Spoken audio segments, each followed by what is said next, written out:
Hello, I'm Paul Beckwith, and in this video I'm going to talk about a very interesting topic, at least to me, and I think also to many other people. You know, when we talk, when I do my work in abrupt climate system change, there's always people that are encouraging me to make forecasts on things. You know, when will we lose Arctic sea ice? You know, how much longer do we have before we have global food crises, et cetera, et cetera. So I thought I'd do a video on general forecasting. There's a group of people called Superforecasters that actually have a higher ability to forecast than intelligence experts and you know, the general public for sure. And you know, these people are mostly news junkies who look at all kinds of different news. They're not specialists, they're generalists on topics, and they're interested in a whole bunch of different things. They're voracious readers and very interested in, like I say, news. They're news junkies, and they, you know, you ask them questions about things in the short term and their responses are generally more accurate. So there's a number of different organizations that are trying to quantify this. So you have these super forecaster group, but their longer term predictions they're not so good at, or at least that's what people think. And you can also compare what they forecast to people that are so-called domain experts, or you know, an expert in glaciers, when will the glaciers collapse, an expert in sea ice, when will sea ice go, things like that. So there's domain experts, and there's also the super forecasters. So there's some very interesting research out there and surveys, and something, you know, a big, huge survey was done recently asking lots of existential type questions. And I'm going to talk about that and, you know, what they came up with, because, you know, we all want to be able to have a better idea as to what is going to happen in the future. Right? And you know, whether you're a corporation, whether you're government, policymakers, you know, everybody's got sort of their ideas on this.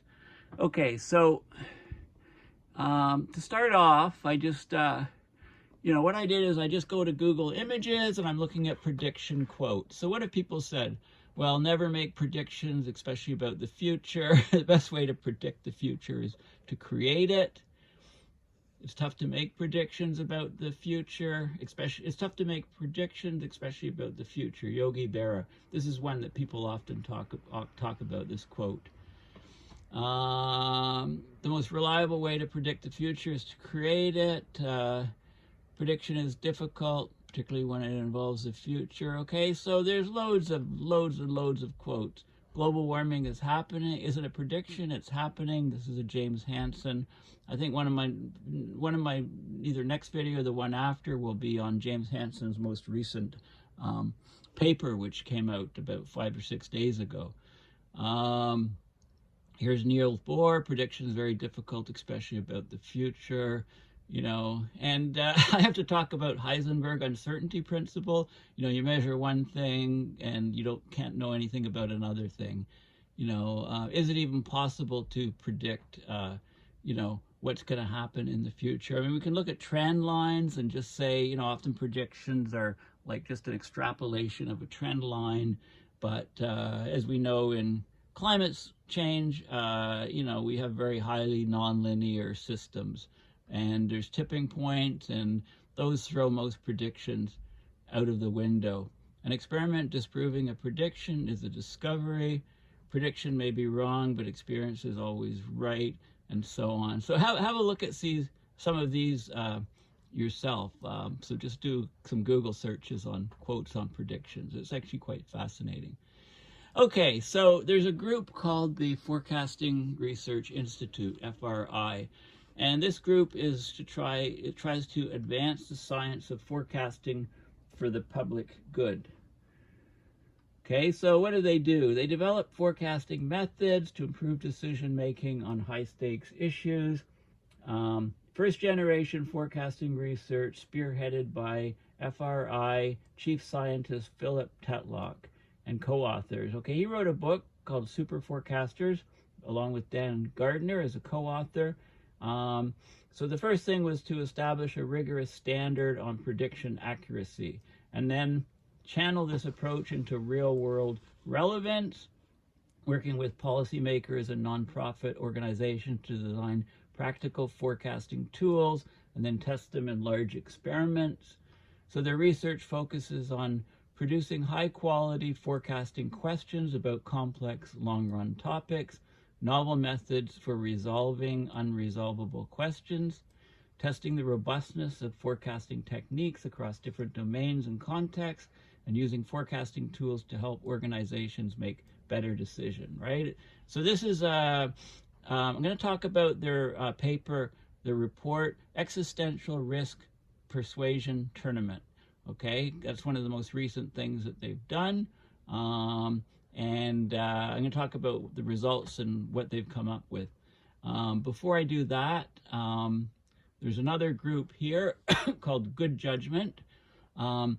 See the future sooner. Actionable, early insight, and better decisions start with the science of super forecasting. Okay, so these people are mostly into shorter term predictions, the next 2 years, 4 years, 5 years, maybe 10 years, but that's even stretching it. It's mostly shorter term things, and it's based on the predictions of these news junkies and so on. And people are taking this seriously now because, you know, data shows that the forecasts coming out from these so-called super forecasters are actually better than the intelligence services, for example. So they have some services where they might try to predict the future for companies. They train people within the companies to do their own forecasting. And you know, here a quick peek.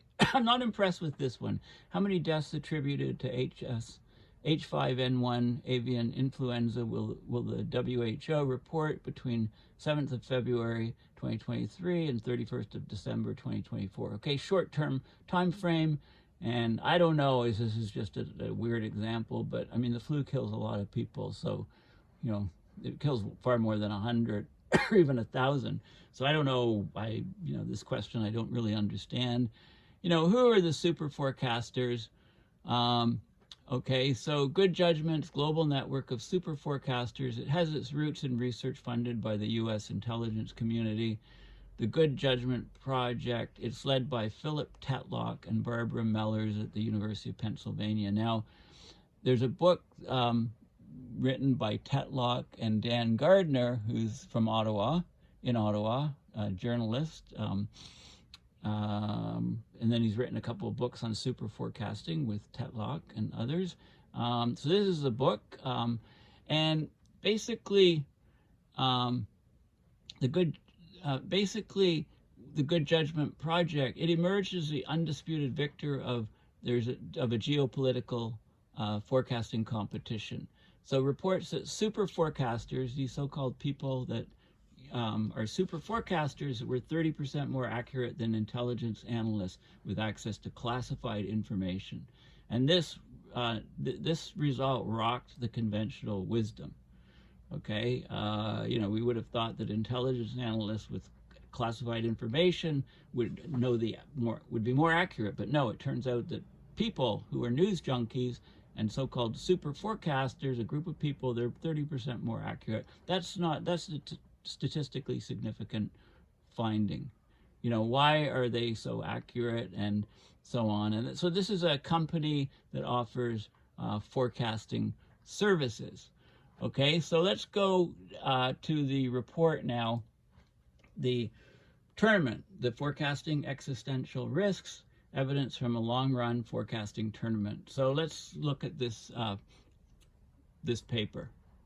Okay, so basically, Tetlock is one of the authors. It's put out by the first link that I showed you, the FRI, Forecasting Research Institute. It's one of their recent pieces of work. Okay, so let's have a look at this. So what they set up is they set up an Existential Risk Persuasion Tournament. They call XPT for short, to produce high-quality forecasts of the risks facing humanity over the next century for incentivizing thoughtful forecasts, explanations, persuasion, and updating from 169 forecasters over a multi-stage tournament. Okay, in the first iteration of the Existential Risk Persuasion Tournament, we discover points where historically accurate forecasters on short-run questions, okay, those are so-called superforecasters, and domain experts, okay, experts within a certain field, they disagree in their probability. These two groups, right, the superforecasters and the domain experts, they disagree in their probability estimates of short, medium, and long-run threats to humanity from artificial intelligence, nuclear war, biological pathogens, and other causes. Climate change is a big one, of course, arguably bigger than all the others. So what they did in this study is they documented large-scale disagreement and with minimal convergence over beliefs over the course of the XPT. So they had people trying to persuade other people. They had people that predicted what other groups of people would forecast and so on. The largest disagreement about risks was on artificial intelligence.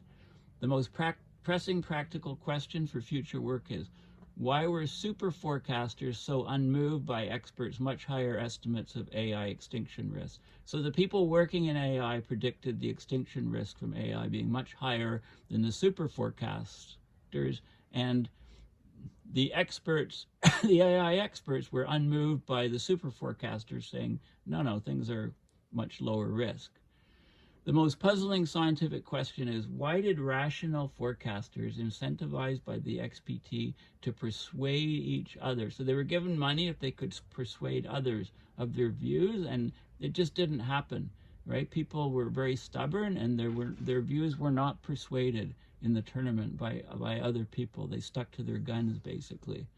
And there was, exchange of millions of words, thousands of forecasts back and forth. Okay, now part of the funding, interestingly, is from the Musk Foundation and the Long-Term Future Fund, and there's other groups as well that are in there. There's banks, there's Forecasting Research Institute, business schools, the Wharton School at the University of Pennsylvania, business schools for forecasting, etc. Okay, so here's what the document.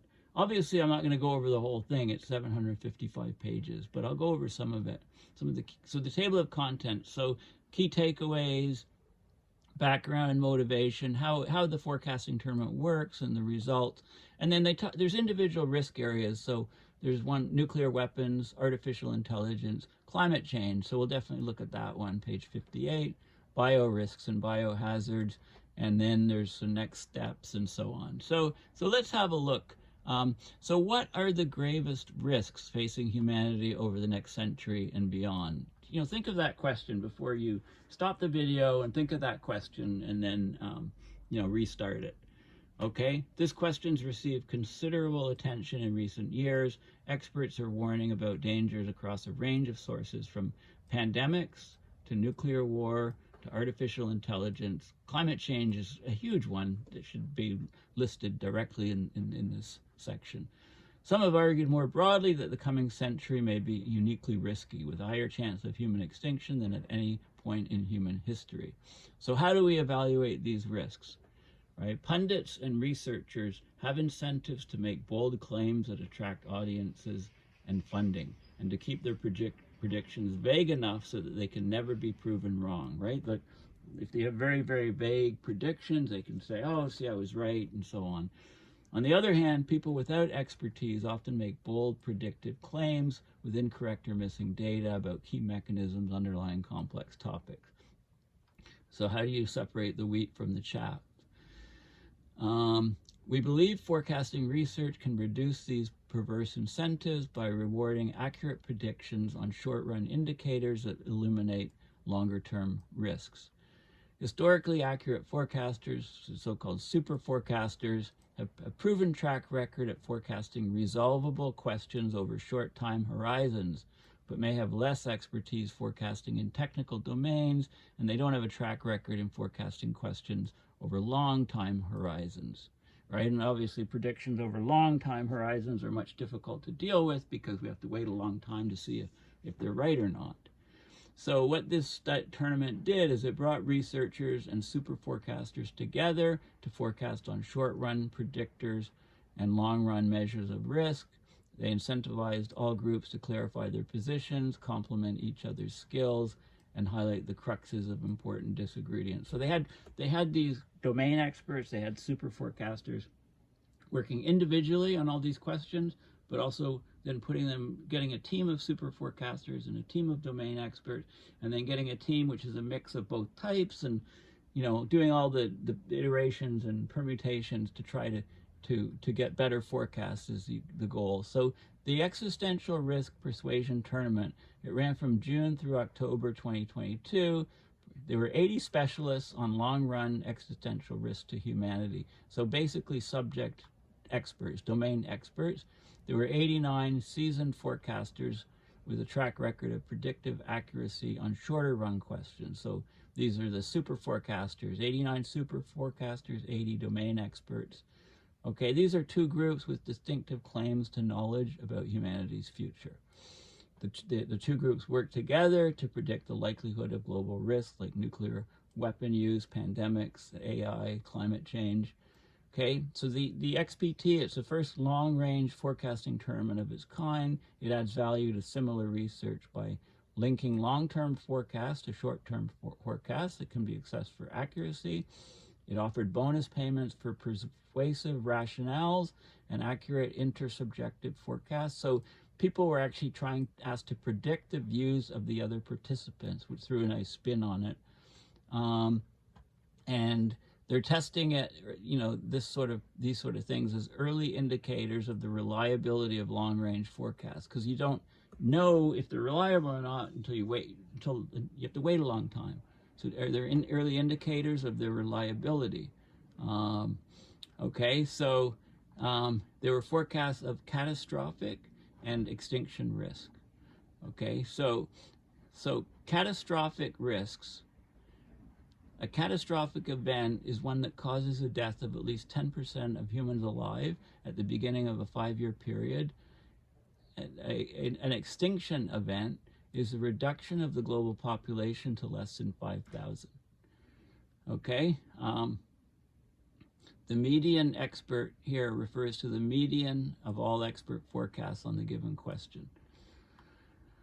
Okay, and then there's a, so there'll be a median result for catastrophe, a median result for extinction, et cetera, et cetera.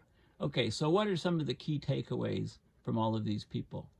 The median expert, this is a domain experts, okay?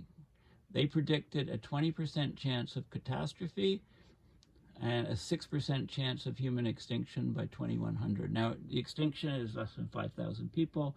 The catastrophe is 10% or more of the population. So 20% chance and 6%.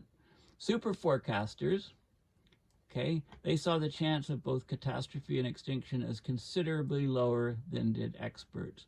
The median super forecaster predicted a 9% chance of catastrophe, almost half the experts, and a 1% chance of extinction, much, much lower risk of extinction from these super forecasters. The gap between the forecasts of the experts and super forecasters was not uniform across topics. So they were furthest apart on AI risk and less so on the risk of nuclear war, for example. They did a parallel public survey of college graduates, and they estimated in the middle of the other two groups. So median probability of extinction by 2100, they said 5%. So that's higher than super forecasters, but which was 1%, lower than that of experts, 6%. AI caused extinction, 2% from public survey participants. Super forecasters and domain experts gave forecast an order of magnitude apart at the median, so 0.38% and 3%. Okay, among both super forecasters and experts, those with higher intersubjective accuracy, those best at predicting the views of other participants, they estimated lower probabilities of catastrophic and extinction risks from all sources. So they were kind of, in the middle there. Predictions about risk were highly correlated across all topics. So if you had a participant who was more concerned about AI, they were also more concerned about pandemics and more concerned about nuclear weapon use. Okay, so there's not an independence of view on all of these different topics from an individual person. This is interesting. Few minds were changed during the tournament, even among the most active participants, and despite monetary incentives for persuading others. Okay, so people, you know, they're and that's not so surprising, because these forecasters and experts, they're independent people, right? It's like herding cats to try to get them all together to agree. Although the biggest area of long-run disagreement was the probability of extinction due to AI, there were surprisingly high levels of agreement on 45 short-run indicators when comparing forecasters most and least concerned about AI risk. Okay, so for example, you know, AI risks by 2030, you know, some of the largest disagreements were whether artificial general intelligence will exist according to experts. AI concerned group median 6.6%, AI skeptic group median 3.8%. How much money will be spent on computational resources for the largest AI experiment, and whether nuclear weapons will cause the deaths of at least 1,000 people. Okay, so lots of disagreement. So let's have a look. So this is a chart. It just shows you a total catastrophic risk, right? That's defined as 10% or more of humans dying within a 5-year period. And this is out to, okay, this is by 2100. So Superforecasters, 9.05%, and this was the spread of the Superforecasters. This is the median, 9.05. So you can notice it's skewed. And then the experts were saying, the subject matter experts were saying 20%, okay, almost double. And then total extinction risk by 2100, okay, that's where there's less than 5,000 people left on the planet, was 1% by the super forecasters and 6% by the experts. So this is interesting, right? But the risks are also very, very high. Right, these numbers are quite significant. They're quite, you know, the risks are still low, but they're probably, they seem much higher than we should.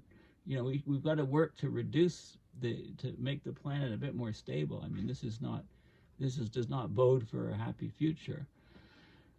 Okay, so background and motivation.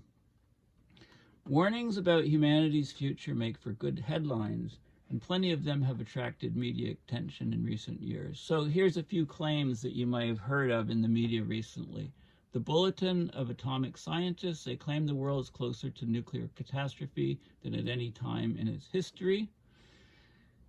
A 2023 letter signed by the CEOs of 3 major AI labs, key AI scientists, and notable people, including Bill Gates, states that mitigating the risk of extinction from AI should be a global priority alongside other societal scale risks such as pandemics and nuclear war. Again, they should have, climate change, abrupt climate change is probably the highest. They're right up there, and yet it's not recognized because it's not in these statements. It's not recognized as being the highest.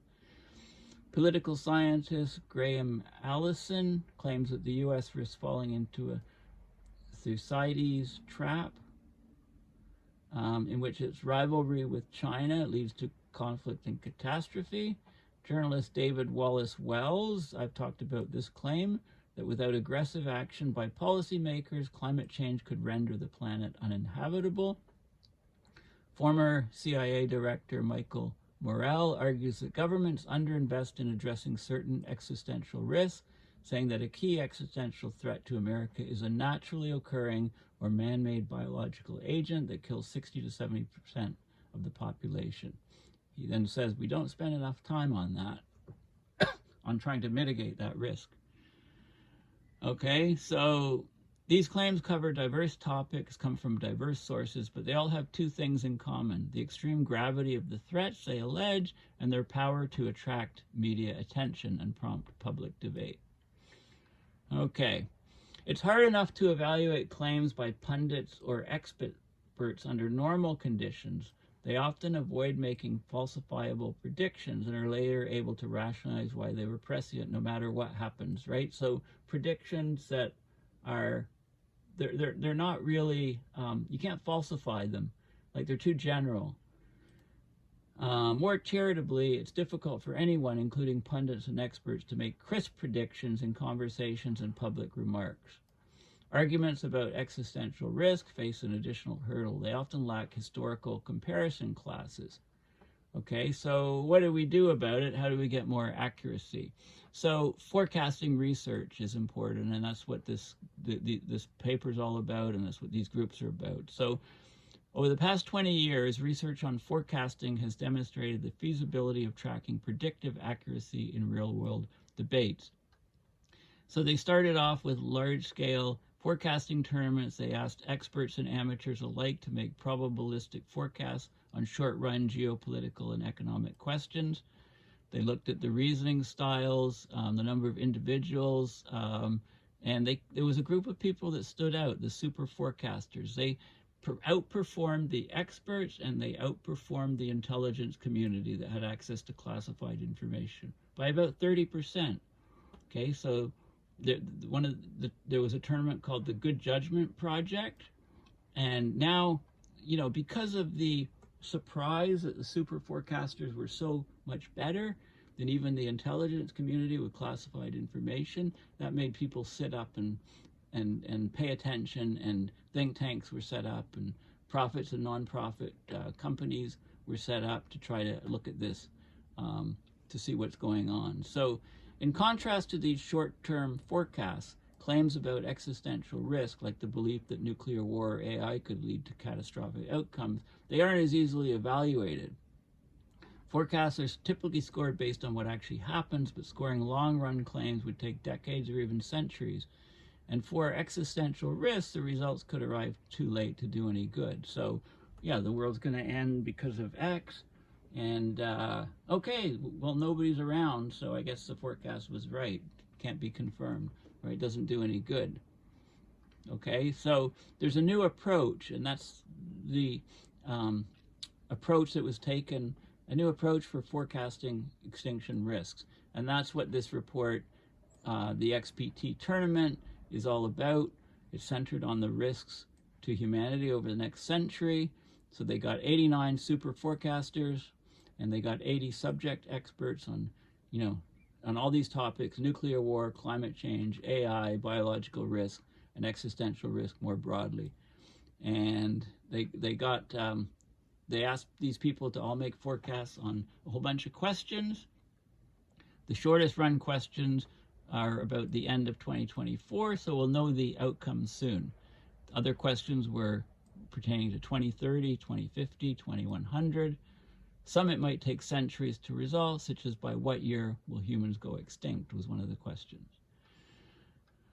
Okay, so what they did in this study is they took all the results and they can pinpoint where historically highly accurate forecasters, that's on short-term events, the super forecasters, and domain experts agree and disagree. They incentivize high quality and persuasive rationales, so they, you know, people convincing other people to take their viewpoints, and that happened very, very rarely. They used something called reciprocal scoring, where they asked participants to predict each other's predictions. And these reciprocal forecasts are often remarkably accurate in their own right on short-term forecasts. So even some better than super forecasters. So it's a promising way to incentivize longer-run forecasts, right? To try to get more accuracy, because we don't know the result for a long period of time. Better, there were new insights into debates over long-term risks. We now know, for instance, that super forecasters assign much lower chances of humanity going extinct in the next 100 years than do experts who study risks to humanity. Okay, also domain experts and super forecasters have thus far been unable to change each other's minds, despite the fact that the tournament included money prizes, incentives, and processes to encourage belief updating. Okay, so how it works. So they got almost 200 participants signed up 4-month run, 169 submitted forecasts on all different areas of existential risk. They got a lot of the super forecasters from the company Good Judgment Incorporated. And let's have a look at some of the questions. So here's some of the examples of questions. What will the global surface temperature change be as compared to 1850 to 1900 in degrees Celsius by 2030, by 2050, by 2100? What year will fusion reactors deliver 1% of all utility scale power consumed in the U.S.?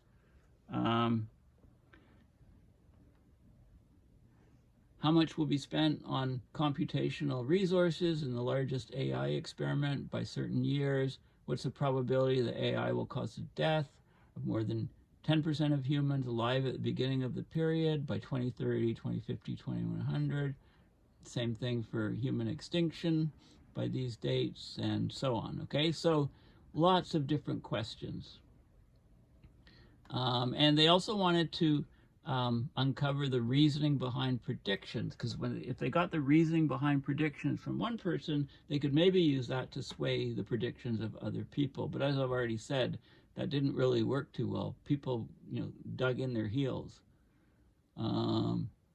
What's the probability that a non-genetically engineered pathogen will be the cause of death within a 5-year period for more than 1% of humans alive at the beginning of that period? Right? Okay, so lots of different questions. So they got individuals to answer the questions, and they got teams of 16, like 16 super forecasters, 16 subject matter experts, and then a mix of both, and so on.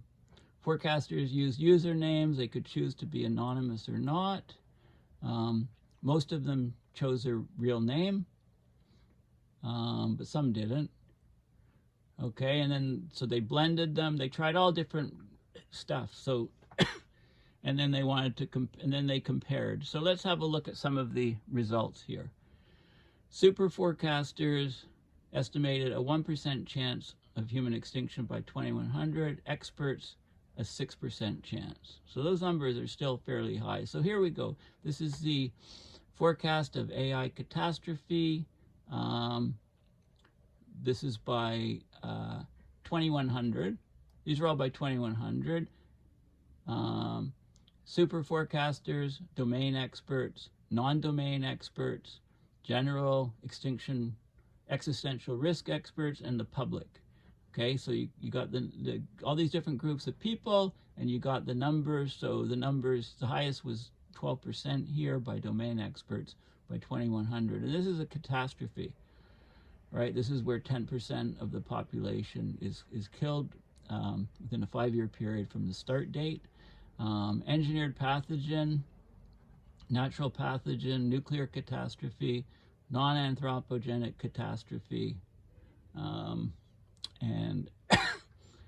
and total catastrophic risk.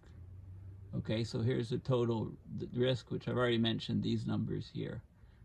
So 9% with the super forecasters, 20% with the domain experts and non-domain experts, 28, almost 30% with the general existential risk experts, and general public, 11%.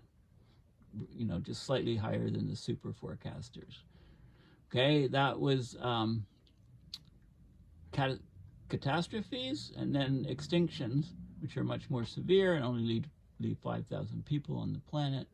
The risks are lower, of course, than the catastrophe, because that's a subset. But you can see how the numbers are. I mean, these numbers are, they're very, they're very significant numbers. So our society is in deep trouble, right? Okay, and then there's so the data is parsed. It's very interesting. There's a lot, and then it's graphed. So you have the super forecasters, experts, general extinction risk, existential risk, public survey, right?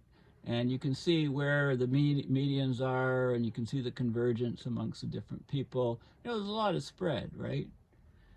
This is total catastrophic risk. This one was total extinction risk, and so on. AI extinction risk. Okay, so, and then they got the different groups, right? So for AI extinction risks, for example, they got the AI domain experts, and they thought this is for extinction by 2100, right? It's pretty high from the experts. The superforecasters were much lower. With nuclear, similar sort of things. The domain experts are higher. The superforecasters were lower. And then total extinction risk, the experts were higher in the superforecasters. And then they, did the statistics on it. Okay, so, and then they compared it to previous estimates. And there's a book called The Precipice. I have it. I haven't read it yet. It was published in 2020. It's by a philosopher, Toby Orb, and he estimated a 1 in 6 chance of an existential risk occurring by 2120, which he defines as a risk that threatens the destruction of humanity's long-term potential.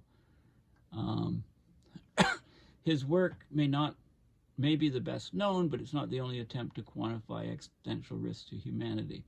2018 paper in the journal Futures compared, different risks and so on. Got different results from what Ord thought. Okay, so here's some of the cause of extinction, any cause by 2100. This is a paper saying 19%. Ord's book, 16.7% by 2120. There's another paper, 5 to 10% by 2084. Existential, the tournament experts, were lower, and the superforecasters even lower. Okay, so you can compare, and these are, this is AI, for example, causing extinction. You have different forecasts from different papers and stuff, and the numbers there's quite a bit of spread, but these are non-significant. Biorisk, right? Same sort of thing. And then nuclear war, same sort of thing. Okay, should have one for climate change. So the superforecasters rated the likelihood of AI causing extinction by 2100 to be about an order of magnitude lower than did experts. Okay, experts and superforecasters were furthest apart on AI risk, and less so on the risk of nuclear war. Okay, so AI catastrophic risk by 2100, superforecasters 2.13%, domain experts 12%, non-domain experts 6% in the middle. Okay, big spread there. AI extinction risk by 2100, lower numbers, but still significant and still quite different among the different domain groups. And then, but nuclear risk, the differences were less. So nuclear catastrophic risk by 2100, 4%, 8%, 8%, and 0.074%, 0.55. Okay, so smaller spread with nuclear risk.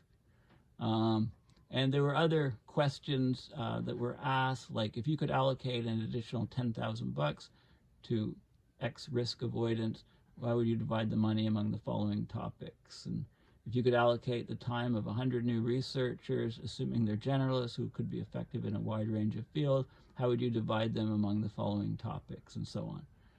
Okay, the field of largest non-AI allocation, right? Right, so there's different things where people would talk about or allocating 50 billion towards risk avoidance. Where would you put the money? So nuclear, engineered pathogen. Guess people are giving up on climate change. I don't know. Okay, those with higher intersubjective accuracy estimated lower probabilities of catastrophic and extinction risk. Okay, this is the idea where you ask what other people think, right? You give your own forecast, Then you ask what other groups think, and the probabilities of bad things happening are lower when you're forecasting on what you think other people will say. Okay. Okay. So lots of statistics here. Number of forecasters, genetically engineered pathogen risk by 2100, non-genetically engineered pathogen risk, AI catastrophic risk, AI extinction risk, right? So the results are divided and parsed. Future human births, the year of extinction. What did people say?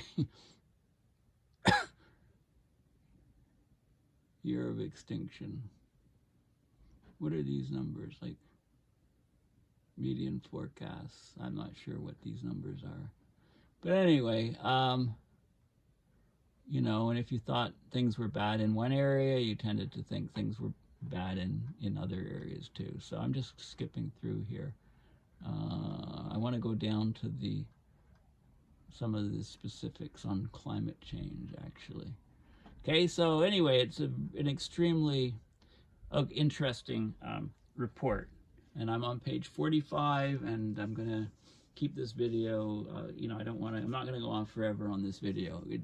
I hope I piqued your interest to have a look at it. Now let's talk about some individual risk areas. So nuclear, everybody's aware of that. Forecasters in the tournament believe that nuclear weapons continue to threaten humanity. The median nuclear expert predicted an 8% chance of nuclear weapons causing a catastrophic outcome by 2100. That would be the death of more than 10% of humans within a 5-year period. 10% of the global population. Superforecasters said 4%. Nuclear proliferation is predicted to slowly continue, with Iran and Saudi Arabia identified as the most likely new nuclear powers by 2030 and by 2050. Russia is the most likely nuclear power to use nuclear weapons aggressively, and the risk of a Russian nuclear launch is higher because of the war in Ukraine. In the event of a nuclear exchange, nuclear winter is more likely to lead to a catastrophic outcome than the direct effects of nuclear war, according to the forecasters. I'd agree with that. Substantial uncertainty exists about models of nuclear winter. I don't think there's a lot of uncertainty. The role of advanced AI in influencing nuclear risk is also uncertain. So you know, yeah, I mean, there's also overlapping risks, of course. If you're worried about AI, then AI causing a nuclear war, you know, would be obviously a worry, combining two existential risks. Go and see the movie Creator. It's about an AI-human war, and it's just out now at the theaters. It's a great movie. Okay, so nuclear catastrophic risk, super forecasters by 2030. There's even domain experts are saying 1% chance. Super forecasters 0.5%.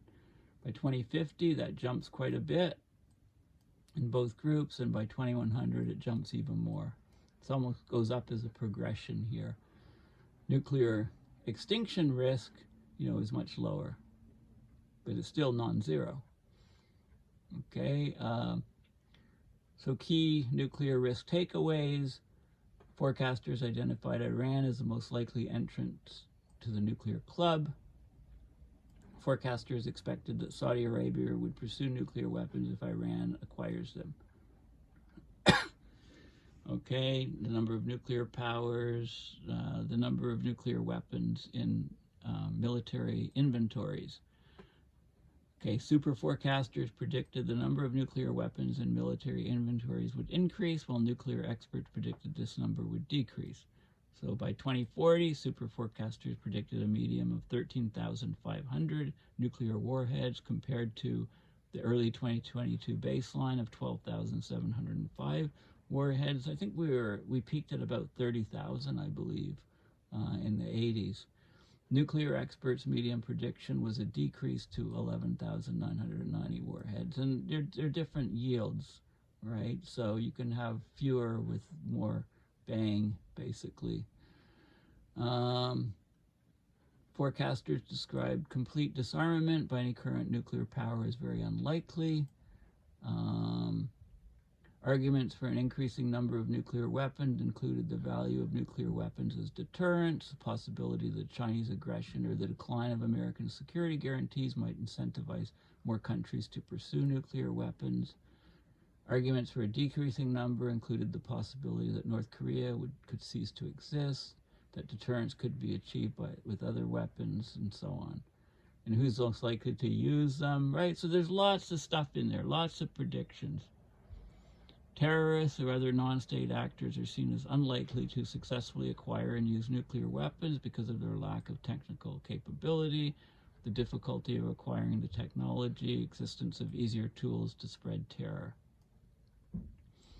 Risk of nuclear war, small nuclear exchange, and so on, nuclear winter. Okay, so there's all kinds of details on that. Talks about the treaties, talks about deterrences, comparison with past nuclear existential risk forecasts. So, okay, so there were other forecasts that are higher. This is the present one from this tournament, and there's other risks given. Okay, artificial intelligence. So let's just have a look at some of the results. AI catastrophic risk, AI extinction risks by various years, and the charts and the statistic. Okay, so there's lots of stuff on that. Now I think I want to talk about, before I run out of time, I'm going to talk about climate change. So on climate change, forecasters' predictions for global surface temperature change align most closely with the IPCC middle-of-the-road scenario. Forecasters expected that solar and wind energy will provide 14% of the world's energy by 2024, 24% by 2030. Commercial scale nuclear fusion power was predicted for 2075. Although forecasters noted a chance that nuclear fusion will never be achieved at commercial scales, cost of hydrogen from renewable sources will continue to decrease. The amount of CO2 captured and stored by direct air capture will increase. The predictions indicated that the International Energy Agency's net zero by 2050 targets for direct air capture and the cost of hydrogen in 2030 will not be achieved. Okay, and so on. So there's lots of predictions and things. Let's see what they say. Based on consultations with climate change research organizations, they asked forecasters to predict global surface temperature changes, the magnitude of annual direct air carbon dioxide capture, the cost of hydrogen produced by renewables, cost of solar energy, growth of commercial scale nuclear fusion power. We did not ask about catastrophic or extinction risk due to climate change based on expert recommendations because the impacts would be too slow to meet our catastrophic threshold. 10% of humans dying within a 5-year period. See, this they're not right on climate change, clearly. They're way off on climate change. You know, as a domain expert in climate change, I'd say they're way out to lunch. Key climate change risk takeaways. Global temperature change. What will the global surface temperature be compared to 1850 to 1900 average in degrees Celsius? Superforecasters by 2030, 1.47. By 2052, by 2100, 2.6, and the AI domain experts were very close, okay? And here we're already, 2023, we're already, by 2024, we'll likely have passed 1.5. I think we'll be passing 2 much sooner than what they're saying. And I'll talk about James Hansen's most recent paper. Renewable energy predictions, cost of hydrogen, nuclear fusion. They should ask about tipping points and stuff like that. So anyway, there's another section on bio risks, bioweapons.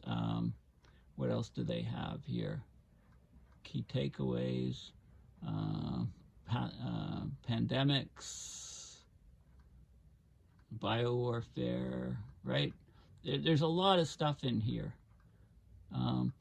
And anyway, yeah, and there's appendices, sort of, you know, there's lots of details, like here, like you know, on nuclear, for example, deaths from nuclear attack during wartime, so World War II, the Hiroshima and Nagasaki, nuclear close calls. This is quite interesting. Close calls. There were 16 between 1956 and 1995. That's one every 2.4 years. So there's lots of good stats here, and it gives examples of, you know, close calls and prior forecasts. It was the Global Catastrophic Risk Conference, gives results from, and, you know, questions: how many nuclear warheads will be in military inventories globally by the end of certain years, right? So there's all kinds of prediction. Here's estimated global nuclear warhead inventories. So look at the peak here. The peak was in about 1985, 86, 87 or so. Okay, so there's lots of good data. And you know, the different, the largest experiments, the experiment size, you know, this is AI, different AI, so GPT-3, you've heard of that one by now, right? Yeah, so have a look at this. It's really fascinating. You know, I recommend to read, even though it's a very, very long paper, you know, if you're concerned about these existential questions. Okay, so basically, you know, I'll loop back to where I started. So a lot of different predictions. A lot of people have made predictions for various reasons. Most of the predictions are wrong. It's tough to make predictions, especially about the future. But you know, people are always going to make predictions, and, you know, the most outlandish predictions often get the press. And you know, many of them shouldn't, but some of them should. Okay, well, thanks for listening. Please make sure you go to my website, paulbeckwith.net, and support my research and videos by donating to my PayPal account. So thanks again, and bye for now.